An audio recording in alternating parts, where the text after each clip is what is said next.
Ginadulot mo ba sa iya panimubuhay bilang iya asawa? Ginabago mo ba siya bilang iyong tunay na asawa? Ikaw naman, Jane, ginaako mo ba si Maria Cristina na ating nagpiliin na maging tunay mo na asawa susog sa ginabuot sa banal na simbahan na atong Panginoon? Opo ba? Inadulot mo ba sa iya ang iyong buhay bilang iya asawa?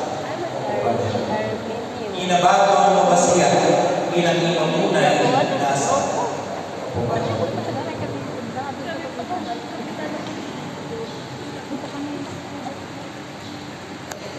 Yan na, Jane, ang Maria Cristina, binibitaran ko mo na magpahati at kayo ng biyaya sa mga na Diyos na buligan ka mo sa pagiging inyong pag-asawa.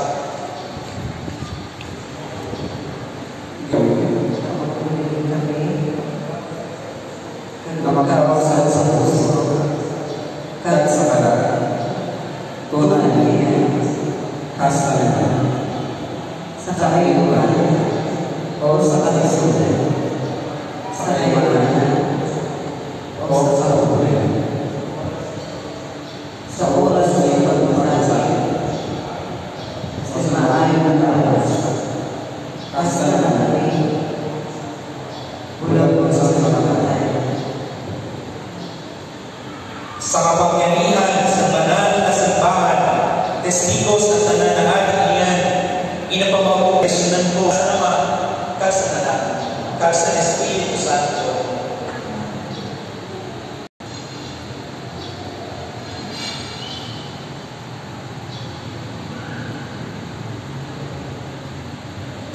Pagiging mag-asawa.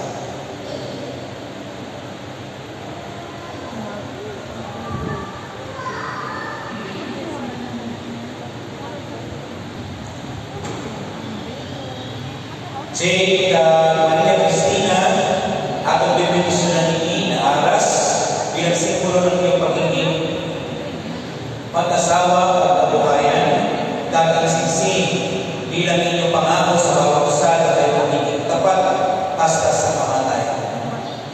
Mga Diyos kita, Ginoo, bendisyonin ang iyong mga salubungon na si Jane at si Maria Cristina, katagi magsindalaan sa mabuhay permi sa pagkaminutan at paglulot sa bawat isa, paangin ng Kristo na amon Ginoo.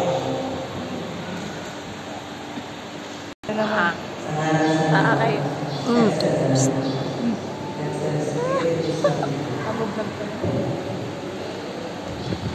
Parang naka-video, uy.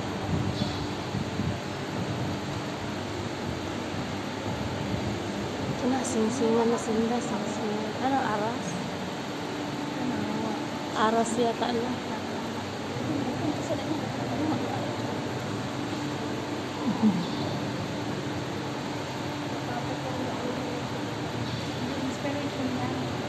Maria Cristina sa mga niya. Inahasan kasi inaaras, bilang tanda, sa namang pagsalito, para sa kailan, at sa napamahal, sa ngalan sa Ama, at sa Anak, at sa Espiritu Santo.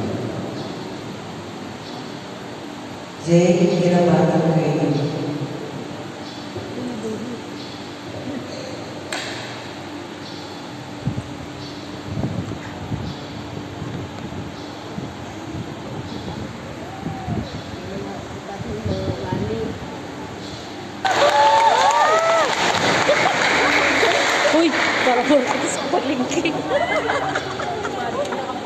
Grabe laki po mga to. Riling ilo ko ng mga tao sa aton din. Inaagaw